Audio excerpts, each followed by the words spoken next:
Honorable Président de l'Assemblée nationale, Honorable Président du Sénat, Honorables députés et sénateurs réunis en congrès, Mesdames et Messieurs, distingués invités, mes très chers compatriotes,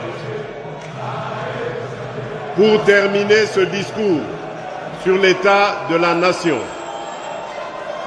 je dois rappeler que cette première année de mon nouveau mandat a été marquée par un démarrage raté, ou plutôt retardé, j'allais dire, notamment en raison du temps nécessaire mis pour la désignation de la Première ministre et la mise en place des institutions conformément aux prescrits de notre Constitution. Ces délais, bien que contraignants, étaient indispensables pour respecter les échéances et les procédures fondamentales de notre démocratie. Cependant, cette situation nous invite à une réflexion commune. Il est peut-être temps d'engager une réflexion nationale sur une réforme constitutionnelle.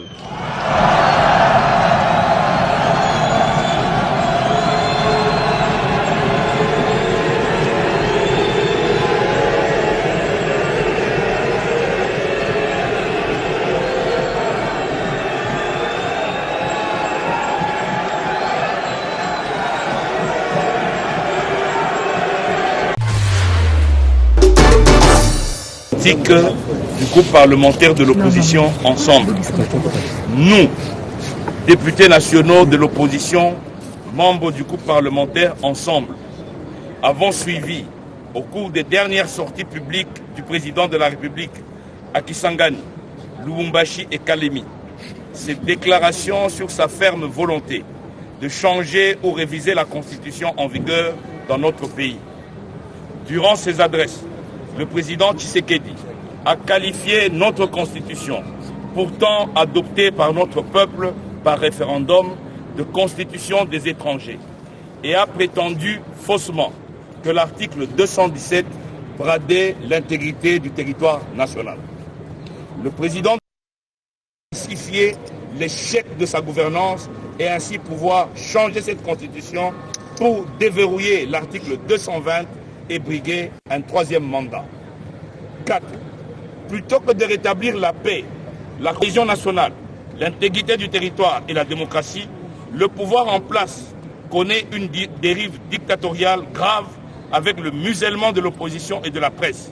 Assassinats, arrestations, interdictions, montage des dossiers judiciaires, menaces, corruption et j'en passe. Face à cette situation, le groupe parlementaire de l'opposition commande au président de la République de renoncer à son projet inopportun de révision ou de changement de la Constitution et de se consacrer à son rôle de garant de la nation pour faire retrouver à notre pays la démocratie, la paix, l'intégrité du territoire national et le développement. Qu'il se rappelle en outre qu'en vertu de l'article 219 de la Constitution, aucune révision de la Constitution ne peut intervenir pendant l'état de guerre, l'état d'urgence ou l'état de siège. Le groupe parlementaire Ensemble demande au gouvernement et à la majorité de traiter les urgences attendues par notre peuple pour améliorer son vécu quotidien plutôt que de multiplier des discours de propagande sur le changement de la Constitution. Le groupe parlementaire Ensemble appelle enfin le peuple congolais à faire barrage à ce projet macabre qui risque de consacrer la balkanisation de notre pays dont une partie reste occupée à ce jour. Fait à Kinshasa le 9-12-2024, les députés nationaux du groupe parlementaire Ensemble. Nous avons balayé tous les secteurs de la vie nationale. Nous avons parlé du social des Congolais, de l'économie, et ceci nous ramène au développement. Bref, on a passé en revue les 145 territoires. En ce qui concerne la révision constitutionnelle elle-même, je voudrais rappeler aux uns et aux autres, évoquer cette question, ce n'est pas un tabou. C'est dans la même constitution, à l'article 218 où l'on prévoit le mode de sa révision et qui sont habilités à prendre une telle initiative. Au numéro 1, c'est indiqué le président de la République. Au numéro 2, c'est le gouvernement réuni en conseil des ministres. Au numéro 3, c'est chacune des chambres du Parlement par la moitié de sa composition, c'est-à-dire la moitié des députés, la moitié des sénateurs. Au numéro 4, c'est la population congolaise par une pétition de 100 000 personnes. Mais alors, où est le péché? Je ne vois pas où est le péché. Nous sommes toujours dans la légalité constitutionnelle. Mais maintenant, quand on commence à réfléchir, certains préfèrent réfléchir à haute voix, d'autres à voix basse, certains préfèrent aller trop vite en besogne, ce que le président n'a demandé à personne. Le président de la République a indiqué qu'il va mettre en place une commission constitutionnelle qui sera chargée, multidisciplinaire, qui sera chargée de réfléchir sur cette question.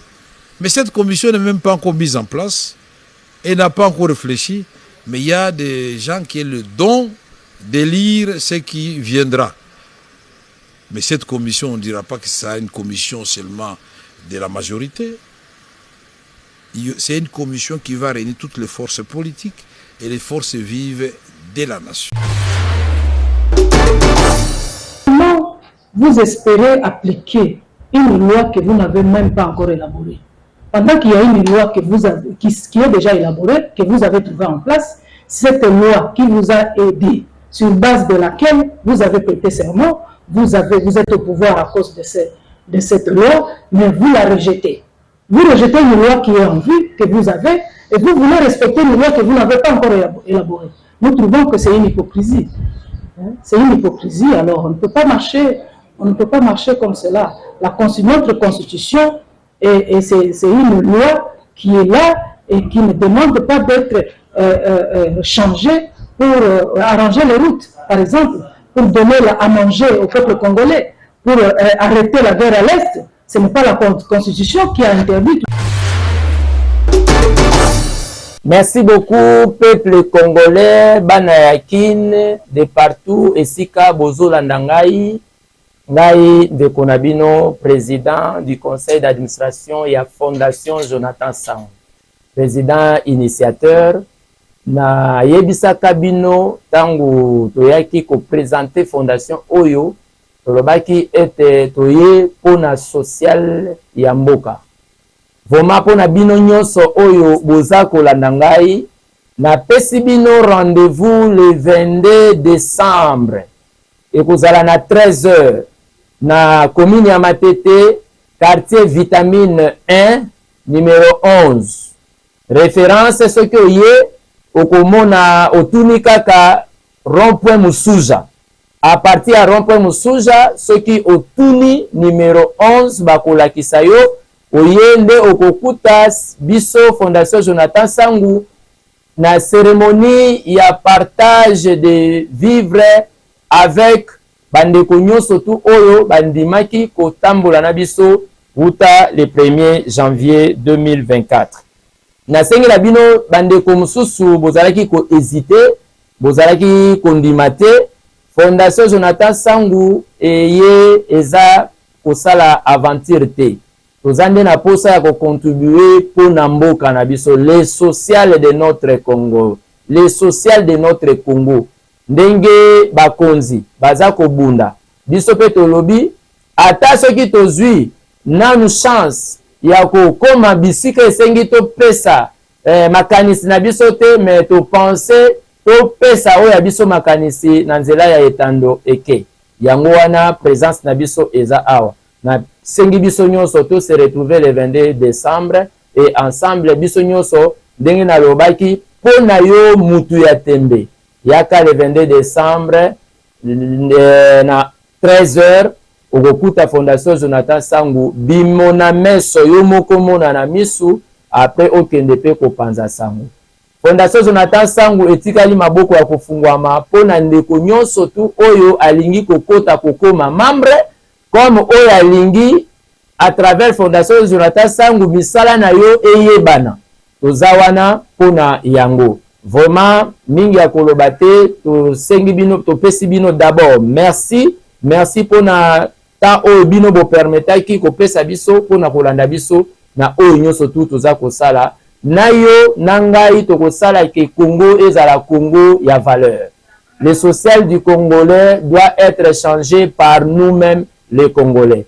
Merci beaucoup. Que Dieu bénisse la RDC, que Dieu bénisse la ville de Kinshasa, que Dieu bénisse la commune de Matete, que Dieu bénisse la Fondation Jonathan Sangu. Merci. Ndeko na ngai ya Congo bondimela ngai ke toutaki komona ba chef d'état africain lokola Félix Antoine Tshisekedi Tshilombo, Joao Lourenço, président ya Zambie pe vice-président ya Tanzanie, elongo na Joe Biden président ya États-Unis d'Amérique na kati ya Angola po na masolo o etali corridor ya lobito boyebake epesi esengo te epai ya ba acteur congolais ebele.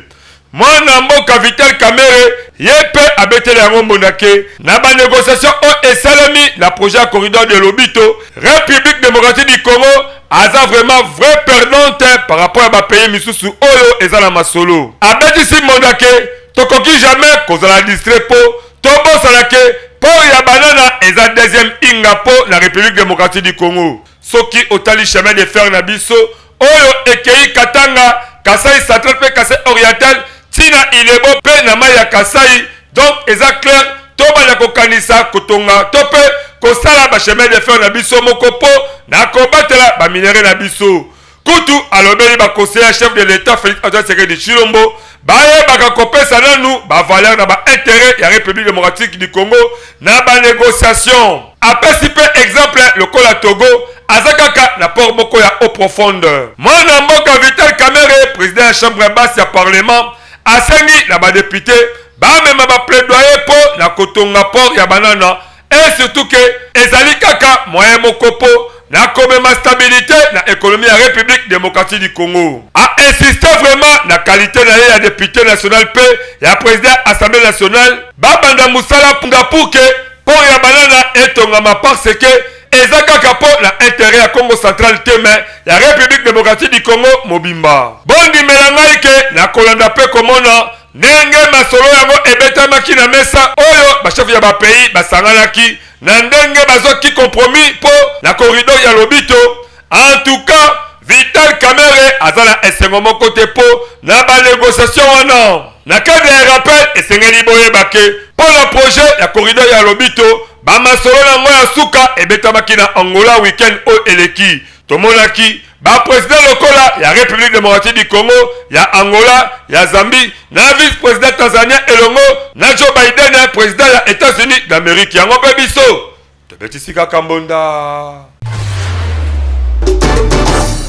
Mwana ya Congo boyebake na nzela ya sit-in oyo ezalaki organisé mokolo ya mardi liboso ya primature ba conseiller communaux ya République démocratique du Congo baza ko dénoncer na motema moko motema mabe oyo eza koleka na gouvernement po na kobebisa vision ya le chef de l'état Félix Antoine Tshisekedi Tshilombo. Comment na ndenge baza ko maltraiter bango eza kolakisa motema mabe eza makasi lifusi kutu bazwa kate babugumese ebele pe baza kozwa bango lokola babapapa la bango eza kosala pasi na mawa. Malgré vous la oyo eude kobeta mokolo ya mardi bango ba conseiller communaux bazalaki kaka na détermination ya kosala oyo bakalaki po prise en charge la bango ezala assuré na gouvernement. Bobake atako batelemaki trop la primature mais la première ministre abetaki bango suka na kara atakutu komona bango na miso na ye atalaki bango te kaka ndenge balobaka makelele ya ngungi na litoi ya nzoko. Souci na ba réalité oyo eza koleka epai ba élu du peuple.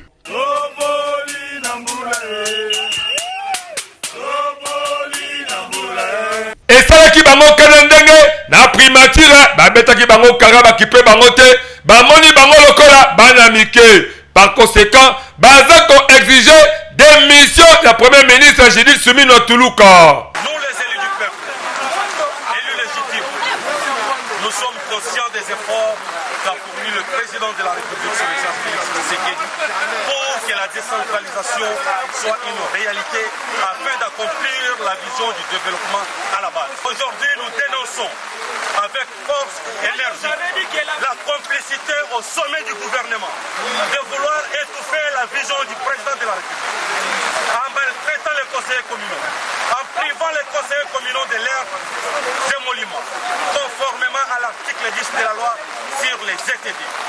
Nous dénonçons la mauvaise politique tendant à séparer les conseillers communaux de son appui à la vision du président Tshisekedi. Pour ce faire, les conseillers communaux de la RDC exigent sans tergiversation la démission pure et simple de la première ministre Judith, ainsi que la démission de son gouvernement pour n'avoir pas réussi la question de décentralisation. Bondi melangaike ba conseiller communaux ba décidaki kotika la primature ti ba koza réponse ya malonga. Awa biso tokosenga kaka na le chef de l'état oyo azakanga de la nation kotononu na likambo ya ba congolais oyo ba votaki bango elongo na ba député. Boye bake basalaka pe ba campagne ba décider conserver mboka na motema moko. Ekozala bien bazwa pe esango ya kovivre ke bazala négligé boye eza kosala mabe makasi yango be biso tobetisika kambonda. Na prometaki bino ete en même temps tozo humaniser ba prison, en même temps to faire exécuter peine de mort. Donc désormais bakangi yo okozala lisusu na boloko te. To faire exécuter peine de mort ndenge boyebi ezalaka par fusillade topé par pendaison. Et qu'on servir na leçon na bakuluna ba bandi nyusu. Tolingi lisuko mona takuluna moko te na ville ya Kinshasa na ba ville nyuso ya mboka. Voilà message oyo na lingaki na pesa bino bosambela déjà. Bosenga déjà pardon na Nzambe na bato bosalaka mabe. Merci. Mbote na bino baye bomesana kolanda ngai pe na baye oyo bazwi libaku ya kolanda ngai pona mbala ya sika. Eza ngai le coutumier suprême, le coutumier de la nation, Mala Ibrahim Shams, autrement dit Baplan.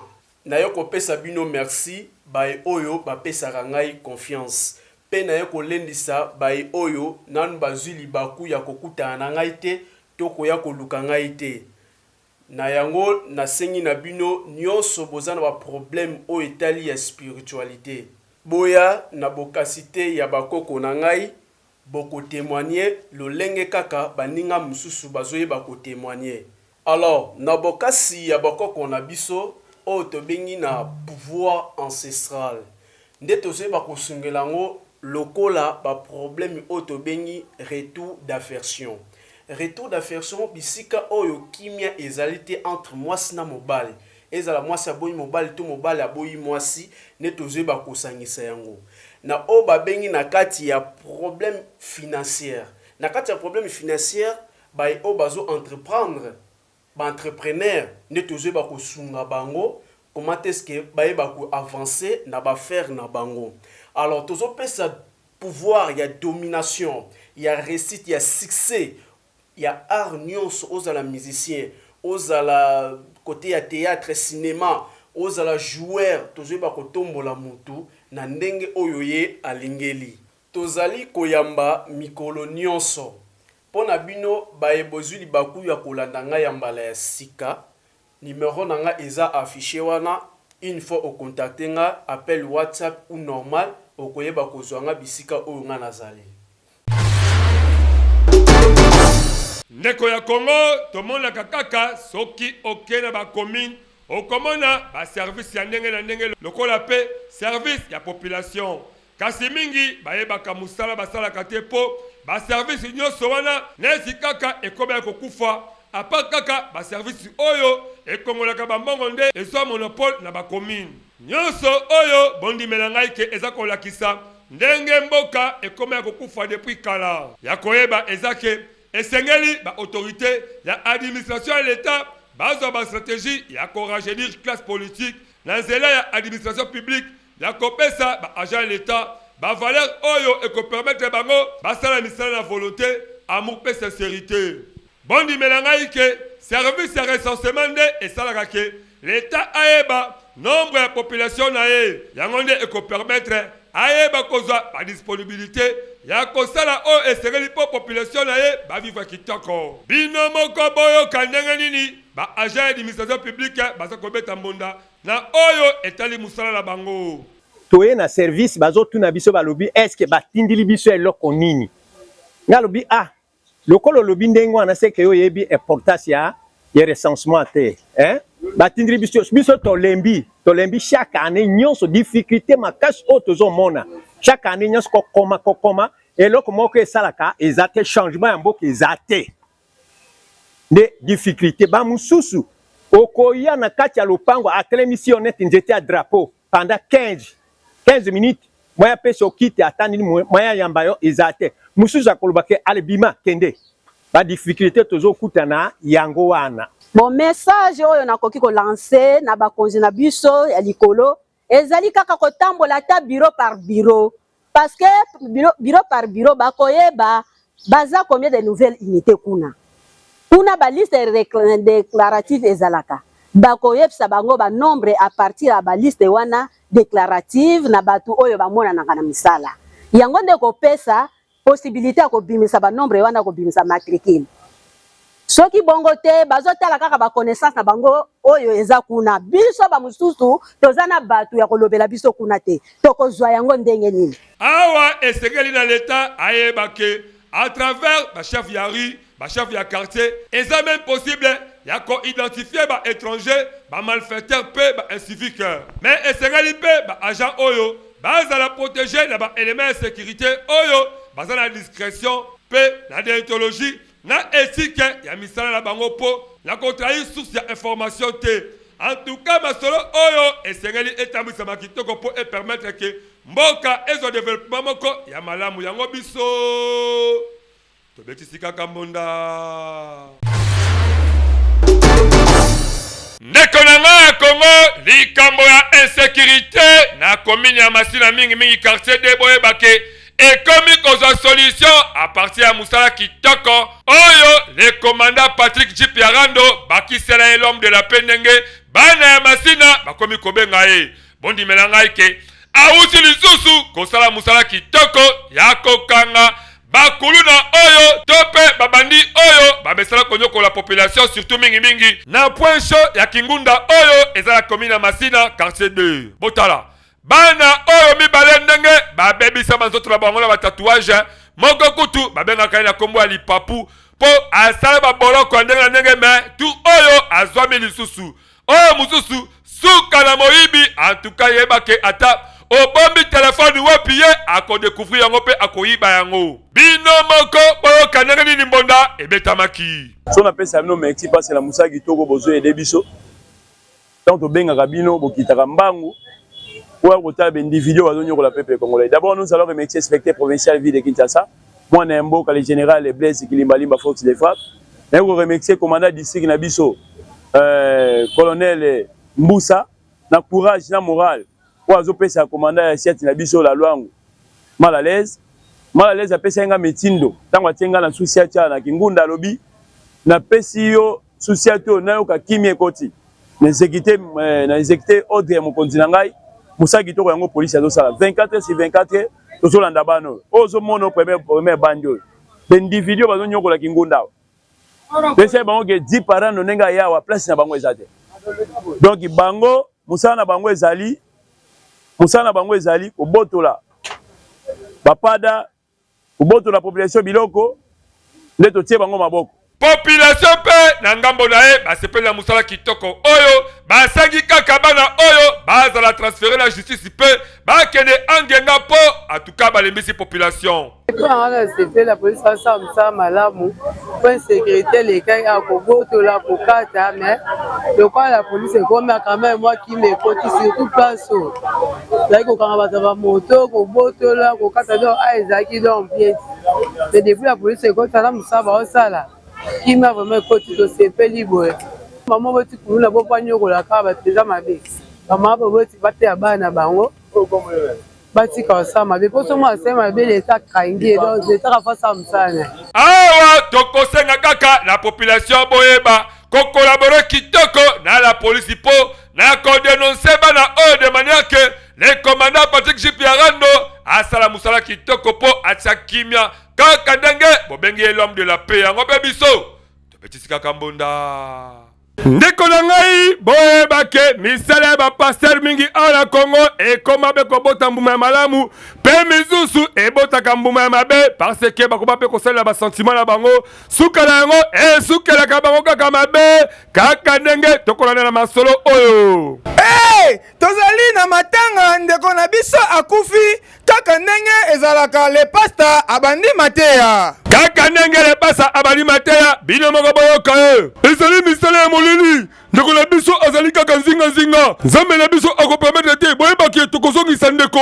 akosonga na bomoi kokamwa le pasta abandi invocation tokosukisa satan lelo tika ndeko na biso azonga tika ba ange basala misala kaka ndenge le pasta abandi ba vocation toka kuna keba pembeni ya sekei mabulu ebimi sanduku elingani sekei bouge nebisa bino bandeko tout le monde tout le mwisi ya zaza bamoni ndenge sekei elingani sanduku ebouge donc bayebi te bakende wapi mais lepesi mikendo depa epa ya kokotiri bino moboyoka ndenge nini abeti mbonda Ventiri bato bakimi cercueil ebouge sekendeko alamuki le vieux Thierry etake le vieux sage yoka ebela ngambo na ye petit zala calme totala soki ekosuka boni nakosa bino te le vieux Thierry alobi na petit azala lu calme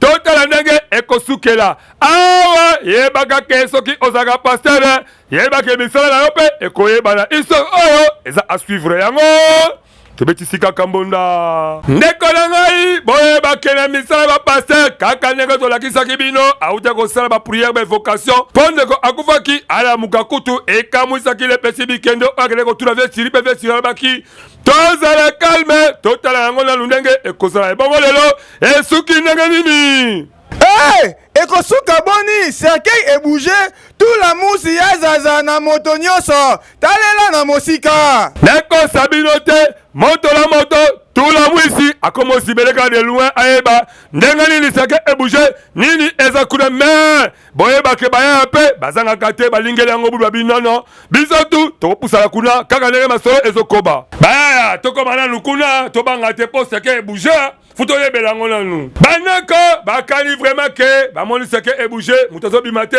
bakoma kuna bayeba vraiment nini ezolekana bayaya bapusani bafongola cercueil boye me ndeko azeleka ya okufa affaire eza te bayaya ezali banimero wapi pasta ngo nakosa bino te tellement baverifie ndeko akufi te bakamwe invocation lekibisaki bango tula mwisi ya zaza baverifie balobi ke baluka kaka bamona pasta yango na kati kaka koluka pasta bamoni pasta tala suka la buskilade pasta ale suka la lokutu ya kokamwa escroc faux pasta lelo komona tokoboma yo lepesi mikeno pe tellement azalaki wana observation depa epa Ventiri yokane alobeli ye Ventiri mais vie cercueil ebujaki nazo comprendre te vie le Ventiri pe etake le vie moko sage yokane ayebisi ye pesi basika nde kobeta ye tozala na respect mingi na basali ya nzambe kasi toyeba boye